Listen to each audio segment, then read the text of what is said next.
I passed some crazy dude in a sports coat running out the front door. I don't know what that was all about. But anyway, I want to tell you guys a story today about an epic adventure. This is a boy who was no more than 15 or 16 years old. And he lived at home with his father taking care of sheep.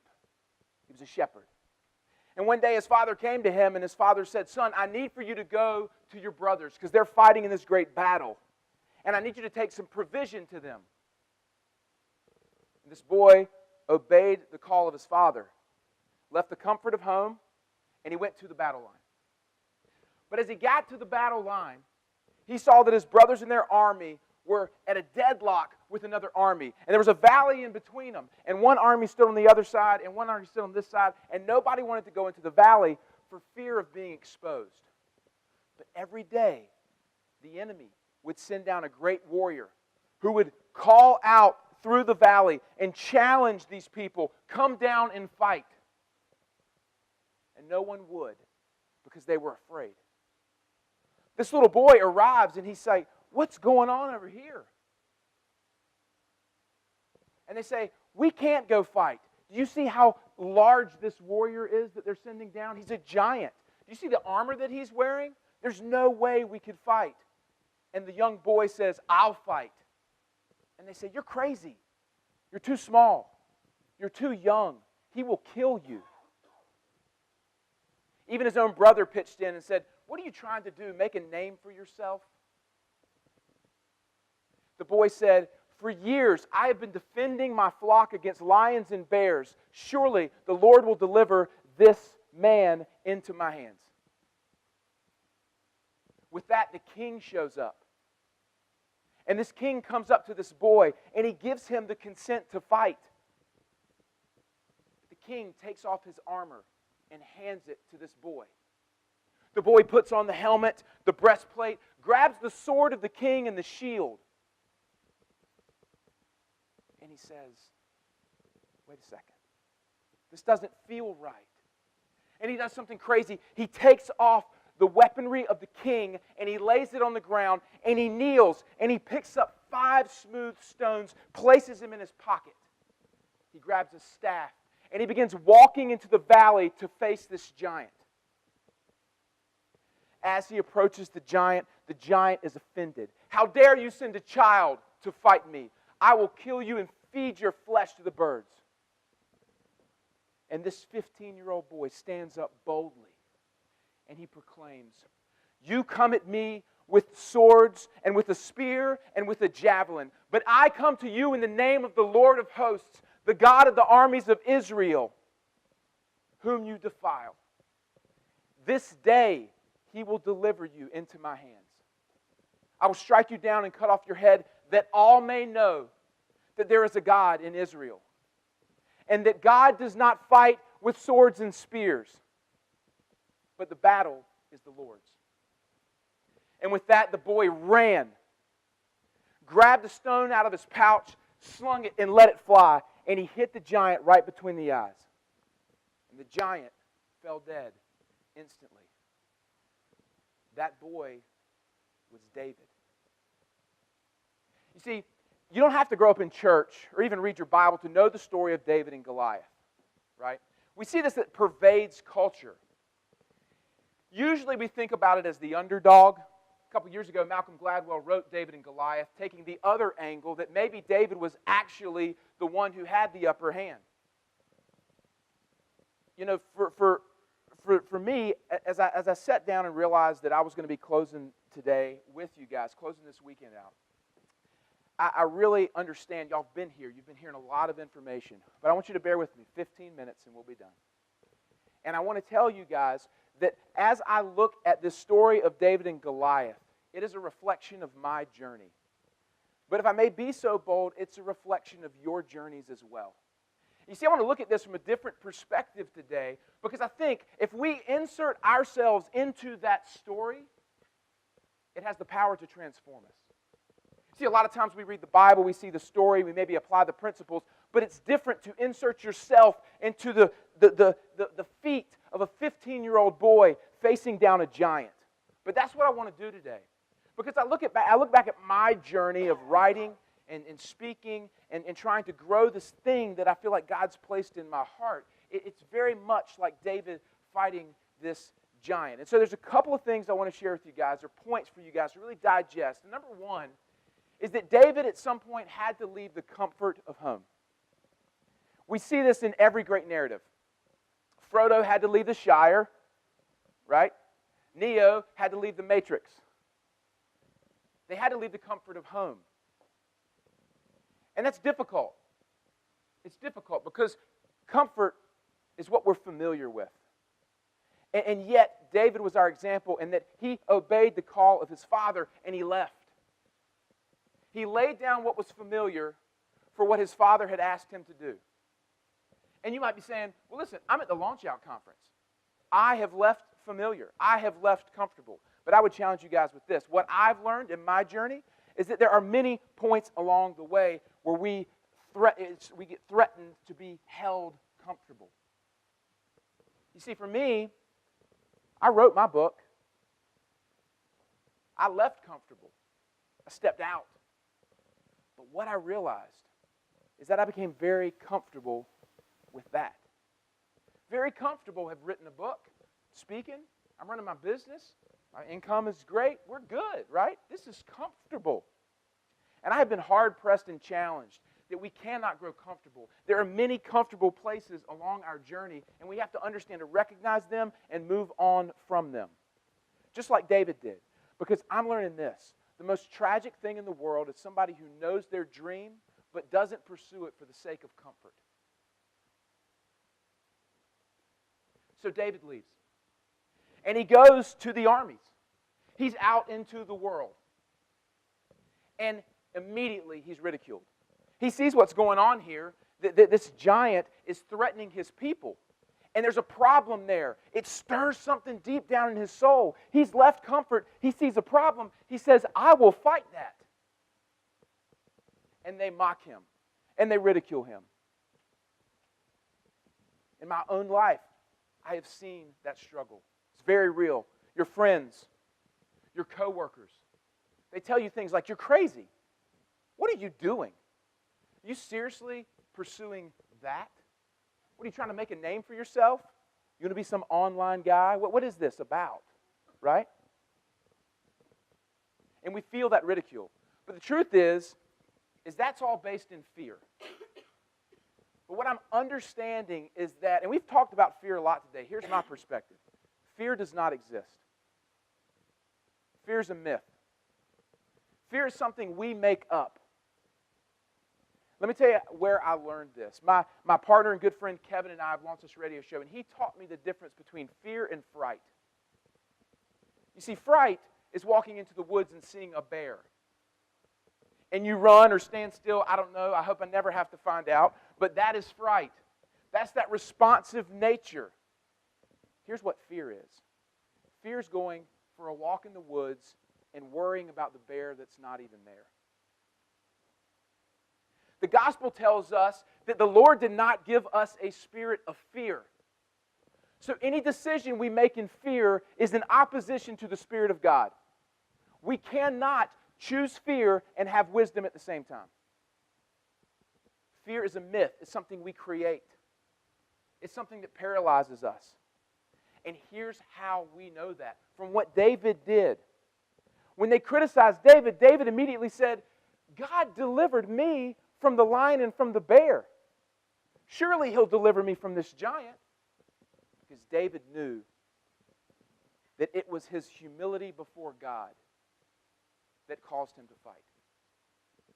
You see, our willingness to chase our dreams, our willingness to go after this thing has to be rooted in our humility before God, not in our confidence in ourselves.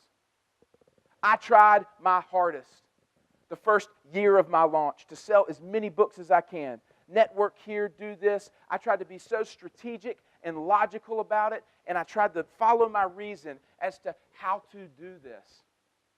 And it left me one night in a bathtub because I was so anxious that I was having a nervous breakdown. Because it was my strive and I'm going to go and do this. That's not what David did. David knew he was fighting the Lord's battle, and that humility is what led him to fight his giant. That humility is what empowered him to move forward. Because if you're empowered by your own strength, criticism hurts. If you're empowered by God, criticism doesn't matter. Then you say, well, Matt, I've left the comfort of home. I'm not afraid. I'm humble before God, and I'm moving forward. And that's when the king shows up. In the story, King Saul comes up to this 15-year-old David, and he gives him his armor. You see, the kings of the world today are very different. No offense to anyone, but a lot of them have blue checks by their name. And we look to these kings of the age and the stuff that they provide us. Their armor. This is how I fought my battle. I clung to that stuff for so long. I spent a lot of money chasing the opinions of kings. And I didn't listen to my king. Because David shows us we either have a choice to choose the weapons of the world, or we have the choice to choose the weapon of faith.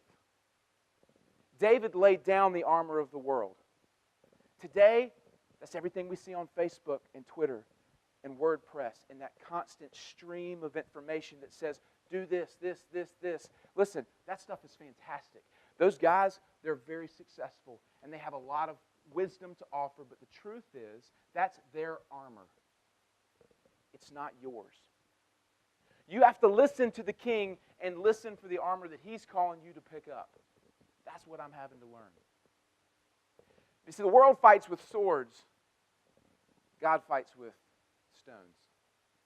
The world fights with a mighty warrior. God fights with a 15-year-old shepherd boy. It's an upside-down kingdom.